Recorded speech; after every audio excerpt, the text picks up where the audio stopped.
Hello friends, welcome to Sahana trends. Friends, நம்ம வந்து வீட்டிலே ஜெல்லி செய்து எப்படி ஸ்டோர் பண்ணி வச்சுக்கிடலான்னு பார்க்கலாம் வாங்க. அதுக்கு வந்து நான் 25 கிராம் அகர் அகர் எடுத்து அரை மணி நேரம் ஊற வச்சு எடுத்துக்கிட்டேன்.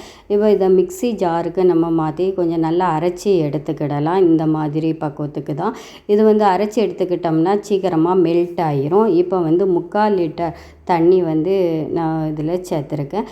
அப்புறம் வந்து 300 கிராம் வந்து சர்க்கரை ஆட் பண்ணிக்கிடலாம். அப்புறம் நம்ம அந்த அரைச்சி வச்ச அகார் சேர்த்துக்கிடலாம். இது வந்து ரொம்பவே ஹெல்த்தி. நம்ம வந்து ஜெலட்டின் எதுவும் கலக்காதனால ரொம்பவே ஹெல்த்தி. இந்த வெயில் காலத்துக்கு எல்லாருமே இதை நல்லா சாப்பிடலாம்.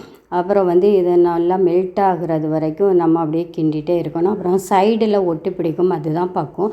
ஒட்டி பிடிக்கிற நேரத்தில் இந்த மாதிரி ஒரு கிண்ணத்தில் கொஞ்சம் போல் ஊற்றி அதை ஃப்ரிட்ஜில் ஒரு 2 செகண்ட் வச்சு எடுத்தோம்னா இப்படி செட் ஆயிரும். இதுதான் பக்குவம். இதை வந்து நம்ம வந்து குட்டி குட்டி பவுல்களுக்கு இனி மாற்றிக்கிடலாம். நம்மளுக்கு பிடிச்ச ஃபுட் கலர் வந்து இதில் வந்து யூஸ் பண்ண போகிறோம். அதனால தான் இதை நான் தனித்தனியாக குட்டி குட்டி பவுல்களுக்கு மாற்றியிருக்கேன். நீங்கள் உங்களுக்கு ஒரே கலர் வேணும்னா ஒரே பவுலில் மாற்றிக்கிடலாம். இப்போ நிறைய ஃபுட் கலர் ஆட் பண்ணி வைக்கும்போது நம்ம குழந்தைகளுக்கு பிடிச்ச கலர் வச்சு நம்ம ஜெல்லி பண்ணி கொடுக்கலாம். இதில் ஜூஸில் போட்டு கொடுக்கலாம். அப்போ அவங்க வந்து ரொம்ப சந்தோஷப்படுவாங்க. ப்ளெயினாக வேணும் உள்ளவங்க வந்து நம்ம வந்து எந்த ஃபுட் கலரும் ஆட் பண்ண வேண்டியதில்லை. அப்படியே நம்ம விட்டுடலாம். இதை வந்து 1 மணி நேரம் அப்படியே விட்டுட்டோம்னா வந்து நம்மளுக்கு வந்து நல்லா செட் ஆகிரும்.